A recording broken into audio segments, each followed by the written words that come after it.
হরে কৃষ্ণ। ধারাবাহিক জগন্নাথ লীলাকথার আজ 11তম দিবসে সকলকে সুস্বাগতম। প্রতিদিনের ন্যায়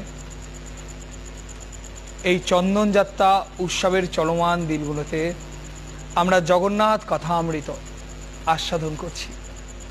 অনেক অনেক সৌভাগ্যের ফলে ভগবানের কথায় মতি জমলায়, অনেক অনেক সাধুগুরু বৈষ্ণবের কৃপা থাকলে, সুকৃতি থাকলে তবে এই দুর্লভ মনুষ্য জন্মে হরিকথায় প্রবৃত্ত করা যায়। যিনি হরিকথা নামক গঙ্গায় ডুব দিতে পারেন তার জীবন সত্যই ধন্য। তাই এই চলমান চন্দনযাত্রা উৎসবের দিনগুলোতে 21 দিন ব্যাপী জগতের নাথ জগন্নাথ তথা ভগবান শ্রীকৃষ্ণ গোপালকে যে চন্দন লেপন উৎসব চলছে, বিশেষ করে নীলাচল পুরীতে 21 দিন ব্যাপী এই উৎসব, সেই উৎসবকে সাক্ষী রেখে আমাদের এই প্রচেষ্টা যাতে জগতের নাথ জগন্নাথের কথা অমৃত আমরা আস্বাদন করে ভগবানের সাথে যুক্ত হতে পারি। এই কলিযুগে ভগবানের সাথে যুক্ত হওয়ার সহজ সরল উপায় হলো ভগবানের কথা অমৃত আস্বাদন। যখন আমরা ভগবানের কথা অমৃত আস্বাদন করি, যখন কৃষ্ণ কথা এই দুই কর্ণকুহরে প্রবেশ করে, তখন আমাদের হৃদয় মাঝে সেই ভগবানের কৃপা কাজ করতে থাকে। ভগবত কৃপা জীবনে তখনই লাভ হয় যখন ভগবানের প্রতি শ্রদ্ধা জন্মাবে, আর ভগবানের প্রতি শ্রদ্ধা সম্মান আনুগত্য তখনই জন্মাবে যখন আমরা ভগবানকে জানব। যদি ভগবানকে না জানি তবে কিভাবে তার প্রতি আকৃষ্ট হব? তাই তো এই জগন্নাথ কথা, এই পবিত্র কথা, যে কথা আমাকে গোবিন্দের দিকে ঠেলে দেবে। চুম্বক যেইভাবে লোহাকে আকর্ষিত করে, ভগবানও সর্বদা আমাদেরকে আকর্ষণ করছে। তথাপি যদি আমি ভগবানের চরণে সমর্পিত না হই, যদি আমার হরিকথায় মতি না আসে, তবে জানতে হবে তা একমাত্র আমার দুর্দৈব, আমার দুর্ভাগ্য। যেভাবে লোহাতে মরচে পড়ে গেলে সেই লোহা চুম্বক দ্বারা আকর্ষিত হয় না, তদ্রূপ এই হৃদয় পাষাণ হয়ে গেছে। কৃষ্ণ কথা শ্রবণ না করতে করতে, সংসারের মধ্যে ডুবতে ডুবতে, স্বার্থপরের মতো জীবন চালনা করতে করতে এই হৃদয়ে আর সেই কৃষ্ণ প্রেম আসছে না। এই মতো অবস্থায় একমাত্র কৃষ্ণ কথা হরিকথাই পারে আমাদের হৃদয়কে প্রবৃত্ত করতে। তাই তো প্রতিদিনের ন্যায় আজও আমরা সেই জগতের নাথ জগন্নাথ প্রভুর কথামৃত আস্বাদন করব। অনেক অনেক সৌভাগ্যের ফলে যে কথায় মতি জন্মায়। তবে সকল কথা তখনই সম্ভব হয় যখন গুরু গৌরাঙ্গের কৃপা আশীর্বাদ আমাদের প্রতি থাকে। ভগবানের কথা কীর্তন করবার সামর্থ্য আমার নাই, আমি বড়ই অযোগ্য। তথাপি গুরু গৌরাঙ্গের প্রচারকে এগিয়ে নিয়ে যাওয়ার স্বার্থে, জগতের নাথ জগন্নাথ প্রভুর সাথে যুক্ত হওয়ার অভিলাষে এই কথার প্রচেষ্টা। তাই এই কথায় শক্তি একমাত্র যোগাতে পারে পতিত পাবন গুরু মহারাজ শ্রী শ্রীমৎ জয় পতাকা স্বামী গুরু মহারাজ। তার রাতুল চরণে আমার কোটি কোটি প্রণাম, তার অহেতুক কৃপা আশীর্বাদ করুণা দয়া অনুকম্পা প্রার্থনা করি। তৎপর ইস্কনের প্রতিষ্ঠাতা আচার্য পরম গুরুদেব কৃষ্ণ কৃপা শ্রীমূর্তি এসি ভক্তি বেদান্ত স্বামী প্রভুপাদের অহেতুক কৃপা আশীর্বাদ করুণা দয়া প্রার্থনা করে আজকের 11তম দিবসের জগন্নাথ কথা দেখতে দেখতে প্রভু জগন্নাথ আমাদের এত কৃপা করেছে, আমরা 11তম দিবসে প্রবেশ করে গেছি।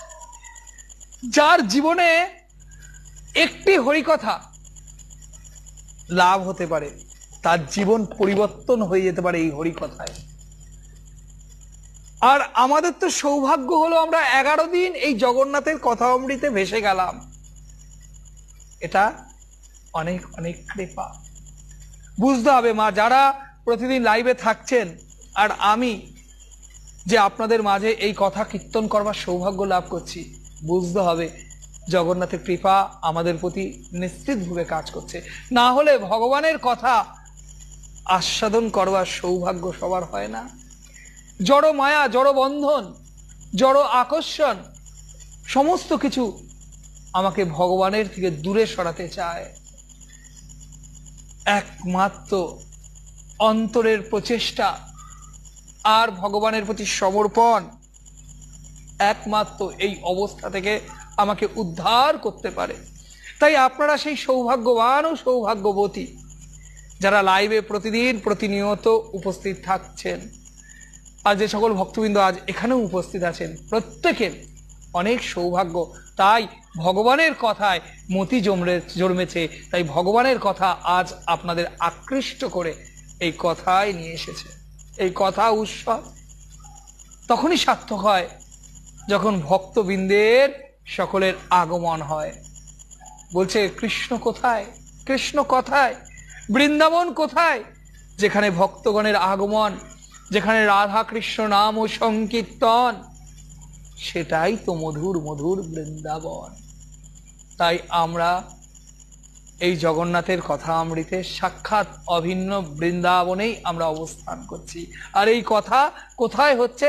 বৃন্দাবনেই হচ্ছে।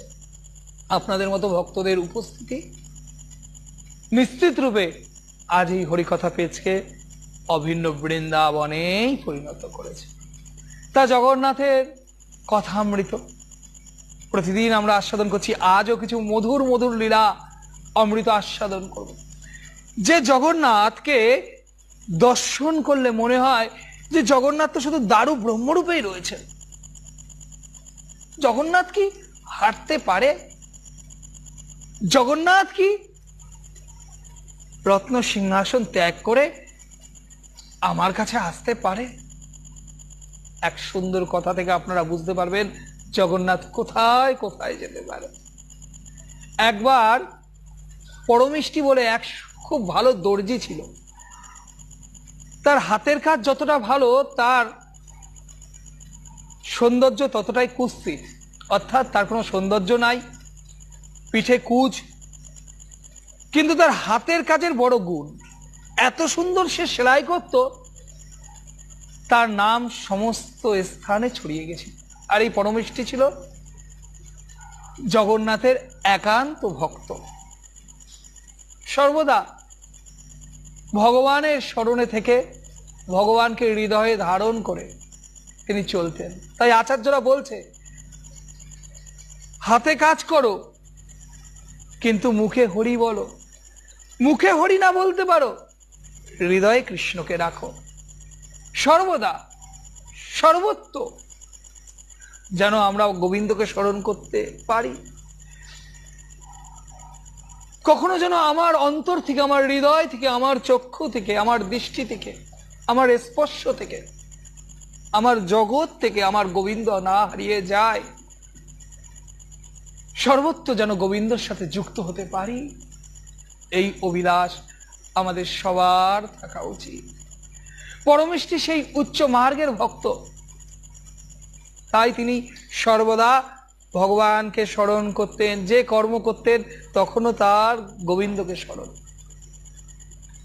এমন একজন উন্নত মানের ভক্ত, দেখতে কুস্ত্রী হতে পারে,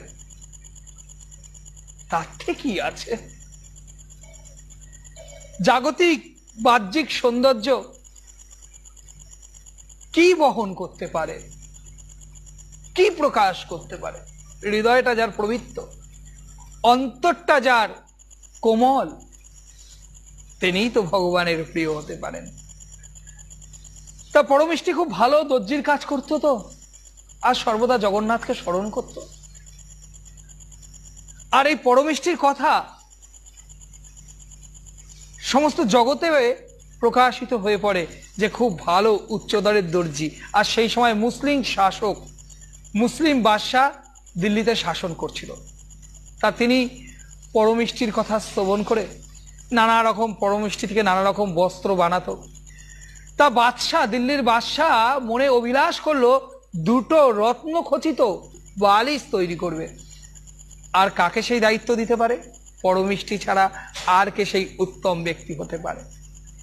তাই দিল্লির বাদশাহ বেশ কিছু উন্নত মানের দামি কাপড় আর সকল মণিরত্ন পরমিষ্টিকে দিয়ে বলল, দুটি বালিশ আমার চাই। এমন দুটি বালিশ তৈরি করো যে এমন বালিশ তুমি আর কারো জন্য তৈরি করনি, আমার জন্য, আমি দিল্লির বাদশাহ। বাদশাহ রাজাদের একটা অহংকার থাকে, ধনের অহংকার, ক্ষমতার অহংকার। আজকে নেতাদের দেখলে, পলিটিক্যাল নেতাদের দেখলেও বোঝা যায় তারাও অনেকটা এরকমই ভাব পোষণ করেন। তা দিল্লির বাদশাহ সেই অহংকার থেকে তার এমন ভাব, এমন বালিশ যে বালিশ আর কেউ এই জগতে ব্যবহার করেনি, আমার জন্য হবে। তা পরমিষ্টি, তার কাজ দর্জি, তিনি খুব সুন্দরভাবে মন দিয়ে প্রাণ দিয়ে বাদশার জন্য সেই বালিশ দুটি তৈরি করছেন।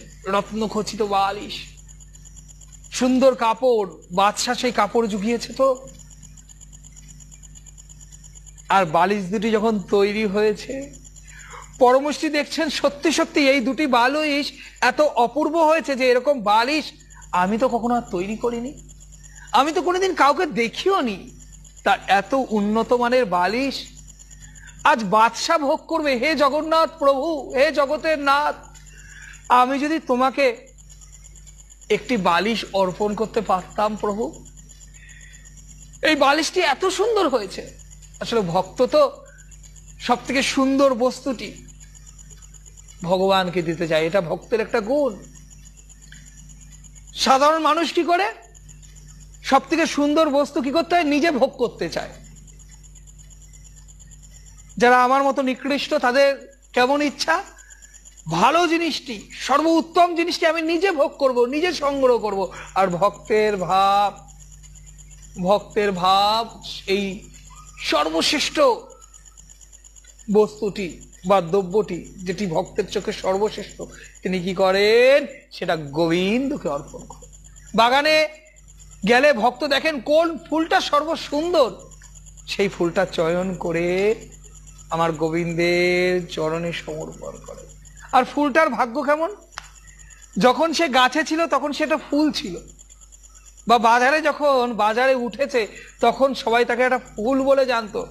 আর যখন সেই ফুলটি জগন্নাথের চরণে সমর্পিত হয় তখন সেই ফুলটি প্রসাদী ফুলে পরিণত হয়, তার জীবনটা পূর্ণ হয়ে যায়। সকল মানুষ সেই ফুলটি পাওয়ার জন্য লালায়িত থাকে যে ভগবানের সেই প্রসাদী ফুল একবার যদি আমি পেতাম, একবার তার গন্ধ নিতে পারতাম। আসলে ভগবানের সঙ্গটাই এমন, যে ভগবানের সঙ্গ লাভ করে, ভগবানের সঙ্গ লাভে তার জীবনে পরম প্রাপ্তি হয়ে যায়। ভগবত কৃপা, এর থেকে সর্বশ্রেষ্ঠ এই জগতে আর কি আছে গো মা? তাই পরমেষ্টি এখন মনে মনে ভাবছে এই বালিশ দুটো তো বাদশার জন্য তৈরি করেছে, কিন্তু মনটা কি চাইছে? মনটা চাইছে যেন এই বালিশ জগন্নাথকে দিতে পারি। কিন্তু কি করে দেবে? পরমেষ্টি অনেক দূরে রয়েছে, তখন দিল্লিতে রয়েছে। আর এক রাতে পরমেষ্টির স্বপ্ন দেখে, সেই রাতেই যে জগন্নাথের রথযাত্রা উৎসব হচ্ছে। আপনারা জানবেন জগন্নাথের যখন রথযাত্রা উৎসব হয়, যখন আপনারা দেখবেন নীলাচল পুরীতে পণ্ডু বিজয় বলে একটা রিচুয়াল আছে, একটা অনুষ্ঠান আছে। সেটা কি হয়?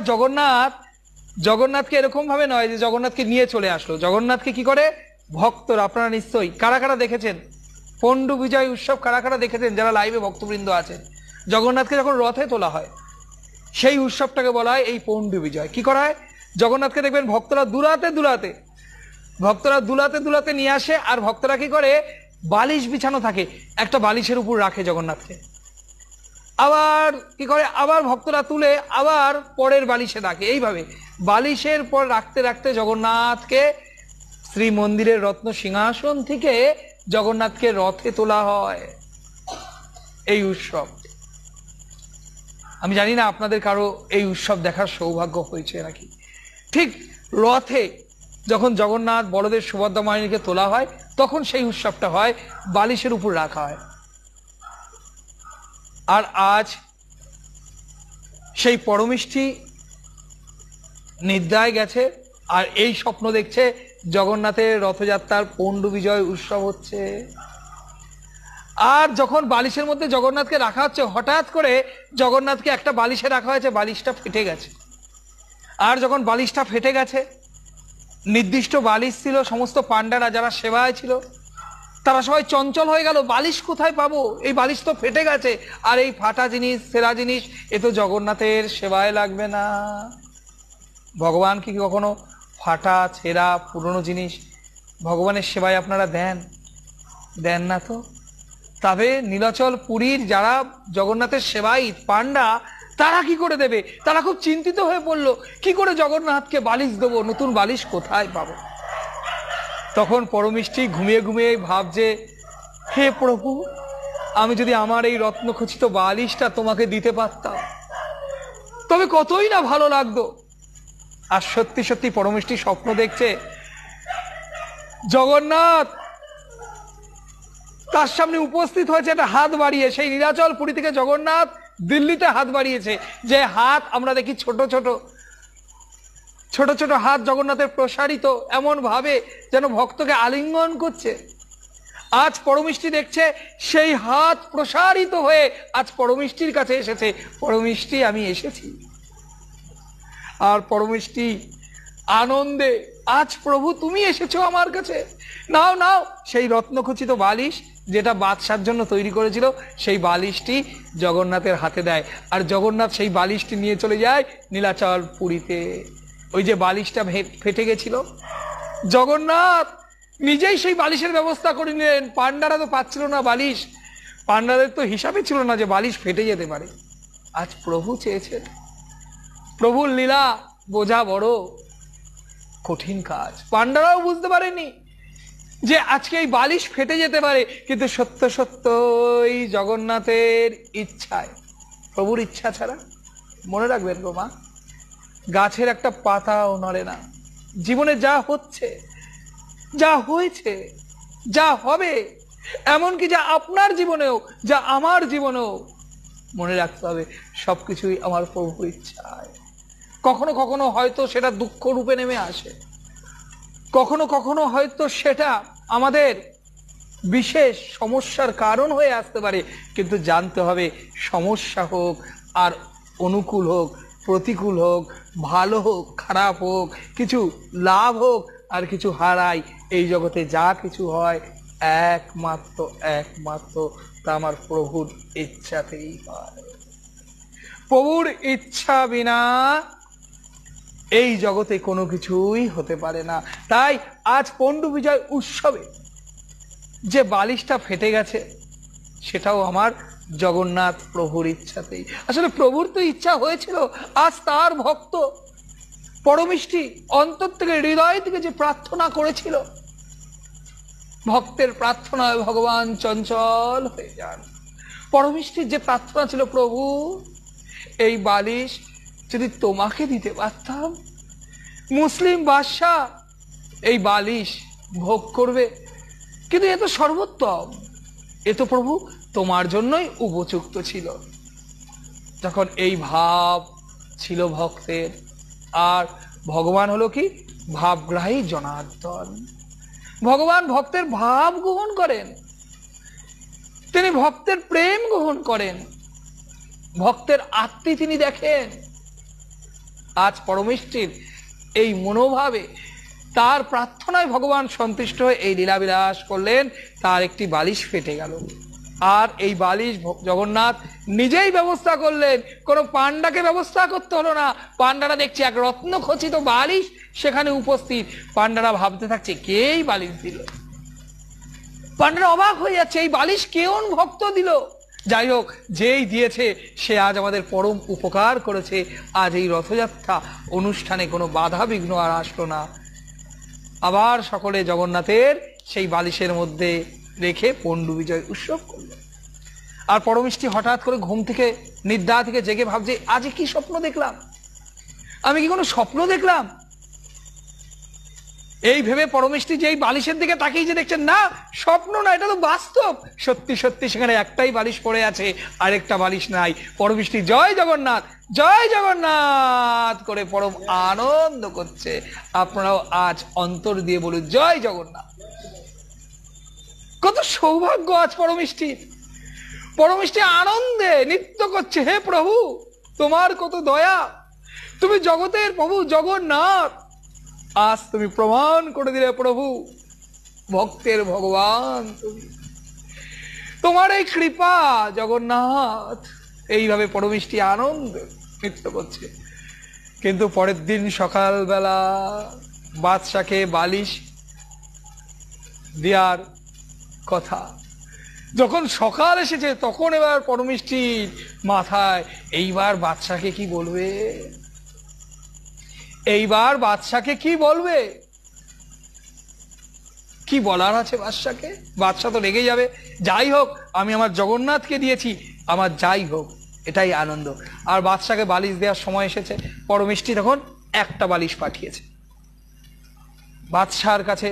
বাদশার যে অনুচর সে নিয়ে গেছে বালিশ। বাদশা দেখছে, কি সুন্দর বালিশ, খুব জয়গান করছে। বাহ, এই দর্জির তো খুব ভালো কাজ, ধন্য হয়ে গেলাম আমি। এরম বালিশ এই জগতে আর কোনো রাজা বাদশাহ ব্যবহার করতে পারে না। আমি সেই একমাত্র দিল্লির বাদশাহ, যে মহামূল্যবান এই সুন্দর বালিশ আমি ব্যবহার করব। হঠাৎ করে বাদশাহ বলছে আরেকটা বালিশ। তখন তার অনুগত অনুচর সৈন্য বলছে, আরেকটা বালিশ তো দেয়নি, দর্জি তো একটা বালিশই দিয়েছে। বাদশাহ ক্রোধান্বিত হয়ে বলছে, কি একটা বালিশ? আমি যে ওকে দুটো বালিশের কথা দিয়েছি, আমি যে দুটো বালিশ চেয়েছিলাম, ওকে এক্ষুনি ডাকো, নিয়ে আসো ওকে, দর্জিকে। তা যথারীতি সেই বাদশার অনুগত সৈনিকরা গিয়ে পরমিষ্টিকে বলেছে, এক্ষুনি বাদশাহ যেতে বলেছে। পরমিষ্টিও বলছেন ঠিক আছে, বাদশার কাছে গেছে। বাদশাহ বলছে, কি গো, তুমি একটা বালিশ কেন পাঠিয়েছো? আরেকটা বালিশ কোথায়? আরেকটা বালিশ কোথায়? পরমিষ্টি বলছেন, হে বাদশাহ, হে নবাব, আরেকটি বালিশ আমার জগন্নাথে পুরীতে রয়েছে। আমার প্রভু জগন্নাথ আরেকটা বালিশ নিয়ে গেছে বাদশাহ, আমি আপনার জন্য পরে আরেকটা বালিশ বানিয়ে দেবো বাদশাহ। বাদশাহ বলছে, সে তো মুসলিম বাদশাহ, জগন্নাথ, তুমি কি মিথ্যে কথা বলার আর জায়গা পাও না? তুমি যে জগন্নাথের কথা বলছো, তো আমি তো শুনেছি জগন্নাথ উৎকলে নীলাচল পুরীতে তার মন্দির, আর সে তো বিগ্রহ, আর সেই তোমার বিগ্রহ, সেই মূর্তি। মুসলিমরা এমনি মূর্তি পূজা তারা বোঝে না, সেই বুদ্ধি তাদের নাই। তাই বাদশাহ সেই বুদ্ধি থেকে বলছে, একটা কাঠের বিগ্রহ কি করে এই বালিশ নিয়ে যেতে পারে? তুমি আর মিথ্যে কথা বলার জায়গা পাও না, সত্যি করে বলো, তুমি আরেকটা বালিশ কাকে দিয়েছো? এই বালিশ শুধু আমিই ভোগ করব, এই বালিশ আর কারো কাছে থাকবে না, তুমি সত্যি করে বলো। পরমিষ্টি বলছে, দেখুন আমি সত্যি কথা বলছি, তিনি লর্ড অফ ইউনিভার্স, তিনি জগতের সকল কারণের কারণ। হে নবাব, হে বাদশাহ, আপনি দুঃখ পাবেন না, আপনারও বাদশাহ, আপনারও রাজা তিনি, তিনি রাজার রাজা, তিনি সকলকে রাজা বানায়।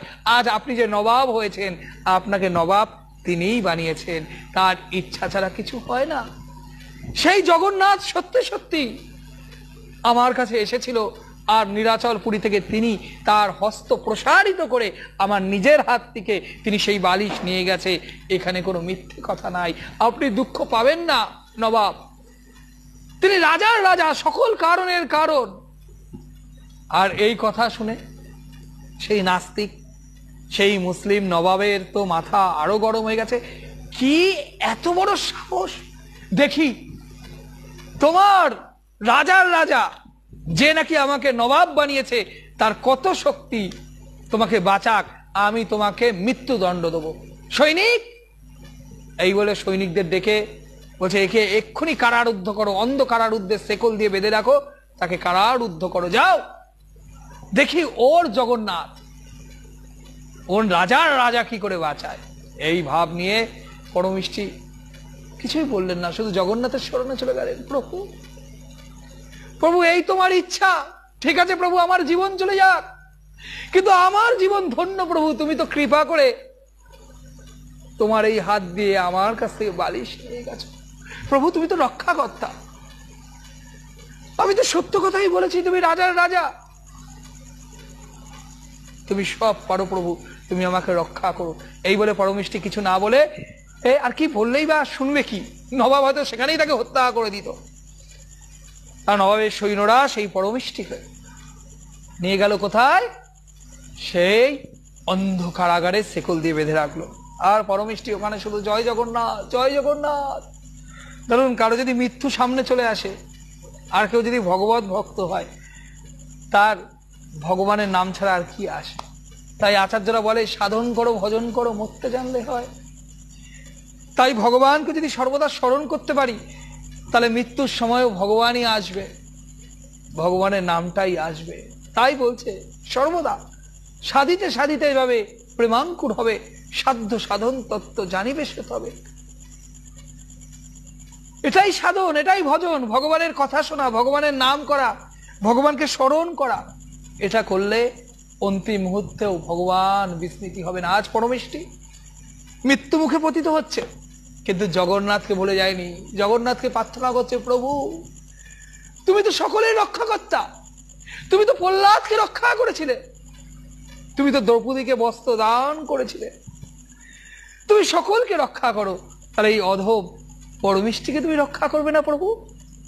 এই অধম কি তোমার কৃপা থেকে বাদ যাবে? আমি জানি প্রভু, এই বাদশার ক্ষমতা নাই আমাকে হত্যা করার, তুমি যদি আমার সাথে থাকো কে আমাকে হত্যা করবে? এই বলে পরমিষ্টি সম্পূর্ণভাবে জগন্নাথের নাম করতে থাকে। আর ভক্তের প্রার্থনা, ভক্তের ডাক ভগবান কি কখনো ফেলতে পারে? সত্যি সত্যি জগন্নাথ প্রভু সেই রাতে সেই জেলের মধ্যে উপস্থিত হয়েছেন। এক দিব্য আলো প্রসারিত হচ্ছে, পরমষ্টি দেখছে এক দিব্য আলো, চারিদিকে ভগবানের আলোয় উদ্ভাসিত। আর যখনই ভগবান সেখানে পৌঁছেছে, সাথে সাথে পরমিষ্টির হাতের শেকল, বন্ধন সমস্ত কিছু কেটে গেছে।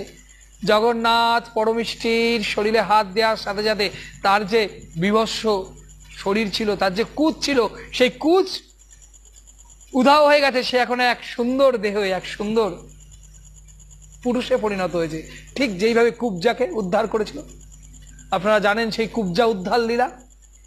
যখন মথুরায় কৃষ্ণচন্দ্র গেছিল, কুব্জা কংসের কি করতো, শৃঙ্গার করতো, কংসকে সাজাতো। আর যখন কৃষ্ণ গেছে, কৃষ্ণ বলরামকে দেখে কুব্জা ভাবেনি কংস কি ভাববে, আমার জীবনে কত বড় শাস্তি নেমে আসবে। কুব্জা কি করেছে, অন্তর দিয়ে প্রেম দিয়ে কৃষ্ণকে সেই কুব্জা শৃঙ্গার করাবার চেষ্টা করেছিল, শৃঙ্গার করে দিয়েছিল। আর কৃষ্ণ তখন কুব্জাকে ধরে যেই একটু উঁচু করেছে, যার কুচ ছিল সে কি হয়েছে, এক সুন্দর রমণীতে পরিণত হয়েছিল। যে লীলা কৃষ্ণচন্দ্র মথুরায় কুব্জার সাথে করেছিল, আজ সেই একই লীলা আমার জগন্নাথ প্রভু এই দিল্লির বাদশার কারাগারে তার একান্ত প্রিয় ভক্ত এই পরমিষ্টির সাথে করলো। পরমিষ্টি এক সুন্দর দিব্য শরীর লাভ করবে। জগন্নাথ বলছে, পরমিষ্টি তুমি কেন চিন্তা করো, তুমি ঠিক কথাই বলেছো, আমি তো রাজার রাজা, আর তোমার সাথে আমি আছি, তোমাকে কে ক্ষতি করবে? তুমি চিন্তা করো না, এই মুসলিম বাদশা তোমাকে কিচ্ছু করবে না, তুমি কালকের জন্য অপেক্ষা করো, কালকের জন্য তুমি অপেক্ষা করো, তুমি মুক্ত হয়ে যাবে। এই বলে জগন্নাথ পরমিষ্টিকে কৃপা করে সেখান থেকে অন্তর্ধান হয়ে কোথায় গেল, ওই বাদশাহর কাছে। আর বাদশাহ তখন রাতে ঘুমিয়েছিল। আর যে ঘুমিয়েছিল, জগন্নাথ গিয়ে বলছে, ওরে বাদশাহ। সেই বাদশাহ ঘুমিয়ে ঘুমিয়ে দেখছে। জগন্নাথ বলছে, তোর এত বড় সাহস, আমার ভক্ত পরমিষ্টি সে মিথ্যে কথা বলেনি, আমি জগন্নাথ জগতের নাথ, তোর মতো নবাবকে আমি তৈরি করি, আমার ইচ্ছাতেই তোরা হোস। আর তুই সামান্যই নবাব হয়ে তুই আমার ভক্তকে কষ্ট দিয়েছিস, আমার ভক্তকে অত্যাচার করেছিস, তোকে শাস্তি পেতে হবে। এই বলে জগন্নাথ শুধু চাবুক পেটা করছে বাদশাকে, আর বাদশা ঘুমোর ঘাড়ে একবার এদিক একবার ওদিক, বাঁচাও বাঁচাও এরকম করছে। তখন ঘুমের ঘোরে কান্না করতে করতে বলছে, ঠিক আছে প্রভু প্রভু আমাকে ক্ষমা করে দাও, কাল সকালেই তোমার ভক্তকে আমি মুক্ত করে দেবো। জগন্নাথ বলছে, ঠিক আছে, মনে থাকবে তো, কাল সকালেই পরমিষ্টিকে সসম্মানে মুক্ত করবি। বাদশা কাঁপতে কাঁপতে বলছে, অবশ্যই অবশ্যই প্রভু, আমাকে একবার আমাকে সুযোগ দাও প্রভু। জগন্নাথ সেখান থেকে অন্তর্ধান হয়ে গেল। আর নবাব ঘুম থেকে উঠে দেখছে তার গা ব্যথা, ভাবছে কি দেখলাম, স্বপ্ন। গায়ে তাকিয়ে দেখে সব চাবুকের দাগ, আর নড়তে পারছে না। বাদশার সাথে সাথে ধরপড় করে উঠেছে, হে আমি কি দেখলাম, একে সাক্ষাৎ আল্লাহ এসেছিল, আল্লাহ ছাড়া তিনি তো কেউ নয়। কেউ মুসলিমরা যাকে আল্লাহ বলে, আমরাই তাকে ভগবান বলি। একই ভগবান, একই জগন্নাথ, তাকে অনেকে অনেক রূপে ডাকতে পারেন, কিন্তু জগন্নাথ প্রভু তো একজনই, যিনি ঈশ্বর, সর্বেশ্বর, সেই লর্ড অফ ইউনিভার্স, জগতের নাথ জগন্নাথ। আজ তখন বাদশার সাথে সাথে সৈন্যদের নিয়ে বললো, চলো চলো আগে কারাগারে চলো।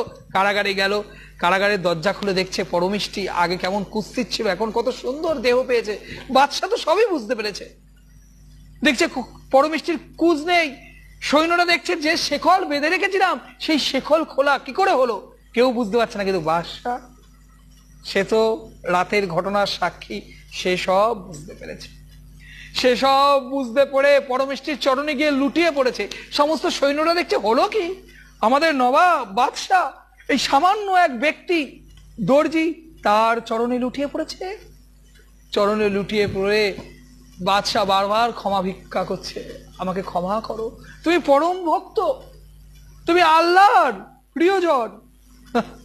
জগন্নাথকে আল্লাহ ভাবছে বাদশা, আমি বড় ভুল করেছি, তোমার জগন্নাথ তিনি সর্বকারণের কারণ, আমি বুঝে গেছি তোমার জগন্নাথ হলো এই সকলের রাজার রাজা, তার ইচ্ছাতেই আমি তোমার প্রতি যে ব্যবহার করেছি ক্ষমা করো।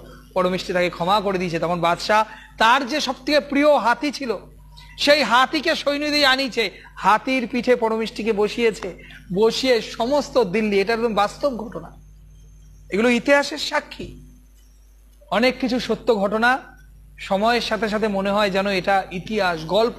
এগুলো গল্প নয় মা, জগতের নাথ জগন্নাথ তো কলিযুগের ভগবান, তাই তিনি কলিযুগেই এই লীলা করেন, আজও লীলা করেন। যদি আমরা ভক্ত হতে পারি, আমাদের হৃদয়ে যদি ভক্তি থাকে, তাহলে আমরা বুঝতে পারবো আজও জগন্নাথ আমাদের সাথেই আছেন, তিনি দিব্য, তিনি সর্বত্র আছেন, তিনি তো কলিযুগের ভগবান। তাই কলিযুগে তিনি একের পর এক লীলা করেছেন, আজও করছেন, আগামী দিনেও করবেন। যতদিন কলিযুগ থাকবে ততদিন আমার এই জগন্নাথ প্রভু নির্পুরুষোত্তম ক্ষেত্রে অবস্থান করবেন। কলিযুগের আরাধ্য ভগবান জগন্নাথ, যে জগন্নাথের চরণে পতিত হলো না, তার জীবনে অনেক বড় দুর্ভাগ্য, অনেক কিছু সে পেয়েও হারিয়ে গেল। জগন্নাথের কৃপা থেকে যিনি বঞ্চিত হলো, তার দুঃখের কথা মা এই মানব মুখে আর কি কীর্তন করব। আজ দেখুন পরমিষ্টিকে বাদশাহ সসম্মানে কি করলেন, সমস্ত নগর ঘুরালেন, আর পরম আনন্দ আজ সকলে ভক্তকে দর্শন করছে। তা ইনি হলো জগন্নাথ। যখন জগতে সকলে নানা রকম জড় মায়ার দ্বারা আসক্ত, জড় কার্যে আসক্ত, তখনও ভগবান ভক্তের সাথে এই সকল লীলা করে। যদি ভক্ত হতে পারি, যদি অন্তরের আত্মী থাকে, তাহলে বুঝতে পারবো জগন্নাথের কত কৃপা মা। যে সকল ভক্তবৃন্দ লাইভে আছেন, রীনা কর্মকার মাতাজি বলছে জয় জগন্নাথ, সকলে বলুন জয় জগন্নাথ। আবার রিয়া কর্মকার মাতাজি আছেন মধ্যমগ্রাম থেকে, হরিবোল। রীনা কর্মকার মাতাজি সম্ভবত লিখছিলেন বালিগঞ্জ থেকে আছেন, রাহুল প্রভু আসানসোল থেকে আছেন, অনিতা সরকার মাতাজি আছেন, পাপন সরকার প্রভু হরে কৃষ্ণ, বিদ্যুৎ দাস প্রভু বলছেন হরে কৃষ্ণ, শকুন্তলা দাস মাতাজি বলছেন জয় জগন্নাথ। সকলে বলুন জয় জগন্নাথ, অন্তর থেকে হৃদয় থেকে জগন্নাথকে প্রার্থনা করুন। আপনাদের মতো ভক্তবৃন্দ যারা লাইভে প্রতিদিন যুক্ত থেকে এই কথাকে সমৃদ্ধ করছেন, জগন্নাথের কৃপা আপনাদের সকলের প্রতি বর্ষিত। চন্দনা দাস মজুমদার মাতাজি বাংলাদেশ থেকে জয় জগন্নাথ, লাবণী মাতাজি জয় জগন্নাথ, গায়ত্রী ব্যানার্জি মাতাজি জয় জগন্নাথ, মাতাজি শিলিগুড়ি থেকে আছে, প্রণয় বাড়ুই প্রভু আমাদের মধ্যে আছেন, এখন পানিহাটি ধামে আছেন, জয় জগন্নাথ, কল্যাণী শাহ মাতাজি আছেন, সাথী মালাকার মাতাজি আছেন, জয় জগন্নাথ, সুব্রত কর্মকার প্রভু প্রতিদিনের মতো আছেন, জয় জগন্নাথ, কণিকা পাল মাতাজি আছেন আজ, জয় জগন্নাথ, লিপিকা সরকার মাতাজি জয় জগন্নাথ, রিয়া কর্মকার মাতাজি প্রণাম, আপনাদের সকলকেও প্রণাম, সকলকে প্রণাম, তোমাদের সকলকে প্রণাম, লিপিকা শিকদার মাতাজি হরে কৃষ্ণ,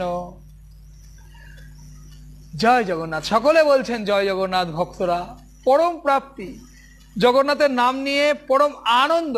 রাহুল প্রভু বলছেন জয় ভক্ত ভগবান প্রভু জগন্নাথের জয়, হরি বল। অর্চনা শাহ মাতাজি আছেন বাংলাদেশ থেকে, জয় জগন্নাথ। নিত্যানন্দ বাগ প্রভু আছেন, জয় জগন্নাথ। চন্দনা দাস মজুমদার মাতাজি বলছেন খুব ভালো লাগছে প্রভু। আসলে জগন্নাথের কথা তো অন্তর দিয়ে হৃদয় দিয়ে শুনলে ভালো লাগবেই, কথা যেই বলুক। ভগবানের কথা কখনো খারাপ হতে পারে না, ভগবানের কথা পরম আনন্দ দান করতে পারে। লাবণী মাতাজি দণ্ডবত প্রভু, আপনাদের সকলকেও দণ্ডবত প্রণাম। এ পরম আনন্দ, এ পরম শান্তি। ভগবানের কথা শ্রবণ করতে করতেই ভগবানের প্রতি মতি জন্মাতে পারে, ভগবানের প্রতি ভক্তি লাভ হতে পারে। যারা যারা ভগবানকে বিশ্বাস করেছে, বিশ্বাস করুন, তারা কখনোই ঠকেনি। এই জগতে অন্যকে বিশ্বাস করলে, অন্যকে ভরসা করলে আমাদের ঠকতে হবে, কিন্তু ভগবানকে যদি বিশ্বাস করেন, ভগবানকে যদি ভরসা করেন, কখনো ঠকতে হবে না। তবে হ্যাঁ, এমন যেন ভাব না থাকে যে আমি ভগবানের ভক্ত হয়ে গেছি বলে যে আমার জীবনে কোনো দুঃখ কষ্ট থাকবে না, তাহলে আপনি বলবো কি ভক্তই হতে পারেননি। যদি দুঃখ কষ্ট পেয়ে যেটা পেয়েছেন তার জন্য যদি ভগবানকে অভিযোগ করেন, হে ভগবান কেন আমার এই দুঃখ, কেন কষ্ট, এই দুঃখ কষ্ট কেন আপনি বোঝেন না, আমি বুঝি না। এই দুঃখ কষ্টের কারণ আমাদের কর্মফল। যেমন কর্ম তেমন ফল। যেমন এইবারের জীবনে কর্ম করেছি, তেমনি জন্মে জন্মে কত কর্ম করেছি, কত অপরাধ করেছি, কত জন্ম জগন্নাথের কথা থেকে দূরে থেকেছি, জগন্নাথের কৃপা থেকে দূরে থেকেছি। তা সেই কর্মফলগুলো ভোগ করতে হবে না মা? একটা কথা আছে, পাপ বাপকেও ছাড়ে না। তাহলে আপনি ভক্ত হন আর বা না হন, কর্মফল তো ভোগ করতেই হবে। জড়জগতের মানুষের সাথে, সাধারণ একটা মানুষের সাথে একটা ভক্তের কি পার্থক্য? একটা ভক্তের কি পার্থক্য? একটা সাধারণ মানুষ তার জীবনে যেটা হয় সেটা ভাবে আমার জন্য হচ্ছে, এটা আমার, বা এটা কারো থেকে যদি দুঃখ পায়, একজন যদি কেউ দুঃখ দেয় বা একটা কষ্ট পায়, একটা জড়জগতের মানুষ তাকে অভিযুক্ত করে যে তুমি আমার সাথে খারাপ ব্যবহার করলে, তোমার জন্য আমি কষ্ট পাচ্ছি, তুমি দোষী। কিন্তু একজন ভক্ত, যে সত্যিকারের ভক্ত, তার ভাব থাকবে আমার প্রতি যে খারাপ ব্যবহারটা হয়েছে এটা আমার কর্মফল। যতদিন আমাদের হৃদয়ে এই ভাব আসেনি ততদিন জানবেন আমরা ভক্ত হতে পারিনি। কেউ কোনো কষ্ট দিলে, দুঃখ দিলে আমরা তার প্রতি আঙুল তুলি, তার দোষ দর্শন করি, তার খারাপ কথায় তার শ্রাদ্ধ করে দিই, কিন্তু একবারও ভাবি না এই খারাপ কাজটা কেন আমার সাথেই হলো। ওই ব্যক্তিটি তো এই খারাপ কাজটা অন্য কারোর সাথেও করতে পারত, কেন আমার সাথে হলো? তাহলে কি এটা আমার কর্মফল। একজন ভক্ত, যিনি শুদ্ধ ভক্ত, যিনি জীবনে ভক্তি যাজন করেন, তিনি হৃদয়ে এই উপলব্ধি করতে পারবেন, তার অন্তরে এই ভাব আসবে যে আমার জীবনে যে দুঃখ নেমে এসেছে, আমার জীবনে যে কষ্ট নেমে এসেছে, এর একমাত্র কারণ আমার কর্মফল। কোন জন্মে কখন কি অপরাধ করেছি, ভগবান কৃপা করে আমাকে দুঃখ দিয়ে কষ্ট দিয়ে আমার সেই অপরাধটা ক্ষয় করছে, এটা ভগবত কৃপা, এটা একটা ভক্তের ভাব। আর একটা সাধারণ ব্যক্তি যার হৃদয়ে ভক্তি নেই, যিনি পারেননি গোবিন্দের চরণে আত্মসমর্পণ করতে, তার মনের ভাব হবে যে তুমি আমার সাথে এমন করলে, তুমি কত জঘন্য, তুমি কত শয়তান, তাই আমার সাথে এমন ব্যবহার করলে। কিন্তু একটা ভক্তের ভাব যে আমার প্রতি যে ব্যবহারটা হয়েছে এটা আমার কর্মফল। তাই ভক্ত হলেও জীবনে দুঃখ কষ্ট থাকবে। যে অপরাধগুলো করেছি, যে ধার করেছি, যে ঋণ করেছি, পূর্বের ঋণ তো শোধ করতে হবে মা। আজ আমি বুঝে গেলাম যে ধার করে খাওয়া ভালো না। আজ আমি উপলব্ধি করলাম যে ঋণ করে দেনা করে খেলে জীবন নষ্ট হয়ে যাবে। তাই আজ থেকে আমি সংকল্প নিলাম, আর আমি এরকম ঋণ করব না, দেনা করব না। খুব ভালো, এটা উত্তম। কিন্তু পূর্বে যে ঋণ করেছি, পূর্বে যে ধার করেছি, পূর্বে লোকের টাকা নিয়ে যে নিজে নষ্ট করে দিয়েছি, সেগুলো শোধ করতে হবে না? করতে হবে তো গোমা। তাহলে এইটা কি? ভক্তের গুণ। ভক্ত যখন জানে দুঃখ কষ্ট আসে, জানতে হবে এটা আমার কর্মফল। আজ আমি ভক্ত হয়েছি, পূর্বে জন্মে কি ছিলাম বা আগেই বা কি ছিলাম? প্রত্যেকের একটা অতীত আছে, প্রত্যেক ভক্তের একটা অতীত আছে। বাল্মীকির অতীত, ঋষি যে বাল্মীকি ছিল, সে আগে কে ছিল? রত্নাকর দস্যু। যে ঋষি বাল্মীকি হলো, যে রামায়ণ লিখলো, সেই বাল্মীকি ছিল আগে রত্নাকর দস্যু। তা আমাদের একটা অতীত নাই? আজ আমরা ভক্ত হতে পারি, চেষ্টা করতে পারি, তাও এখনো ভক্ত হতে তো পারিনি। ভক্ত হলে তাহলে তো এই ভাব থাকতো, কোনো দুঃখ কষ্ট আসলে ভাবতাম এটা আমার কর্মফল। কিন্তু এখন তো আমি, বিশেষ করে আমি তো সেটা ভাবতে পারি না। আমাকে যখন কেউ আঘাত করে, কেউ দুঃখ দেয়, তখন আমি ভাবি এই লোকটা কত খারাপ, এই লোকটা আমার সাথে এমন করলো, এমন করতে পারলো, আমি কত ভালো। এখনো আমার মনে এই ভাব আসে। তাই আমি তো এখনো ভক্ত হতে পারিনি। আপনারা নিশ্চিত রূপে ভক্ত, তাই আপনাদের এই ভাব হোক যে জীবনে দুঃখ কষ্ট যা আসবে সেটা পাওনা আমার, আমার পাওনা তো আমাকে পেতেই হবে। এতে বিচলিত হওয়ার কি আছে? তাই বলে কি আমি ভক্তি ছেড়ে দেবো? আমার জীবনে দুঃখ আসলো, কষ্ট আসলো, প্রতিকূলতা আসলো, তার জন্য আমি ভক্তি ভুলে গিয়ে ভগবানকে দোষারোপ করে আর ভগবানের মুখ দেখবো না, ভগবানের প্রসাদ খাবো না, ভক্তের সঙ্গে যাব না, হরি কথা শুনবো না? এ কেমন আচরণ? পরীক্ষায় যদি ফেল করি তাহলে কি আর পরের ক্লাসে উঠতে পারবো গো মা? তাই মনে রাখতে হবে, দুঃখ কষ্ট যাই আসুক গোবিন্দ, তোমার চরণ ছাড়া হব না। হে গোবিন্দ, তুমি আমাকে যেমন রাখার সেরম রাখো, যেরম দুঃখ দেওয়ার দাও, কিন্তু গোবিন্দ তুমি এমন কিছু করো না যাতে আমি তোমার চরণ ছাড়া হয়ে যাই। তুমি আমার এমন মনোভাব দিও না গোবিন্দ যেন আমি তোমাকে ভুলে যাই।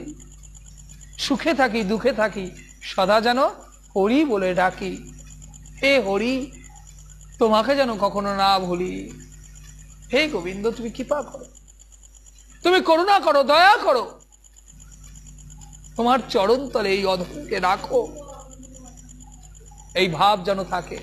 আর যে ভক্ত হতে পারে তার জীবনের সমস্ত প্রতিকূলতা দূর হয়ে যায়।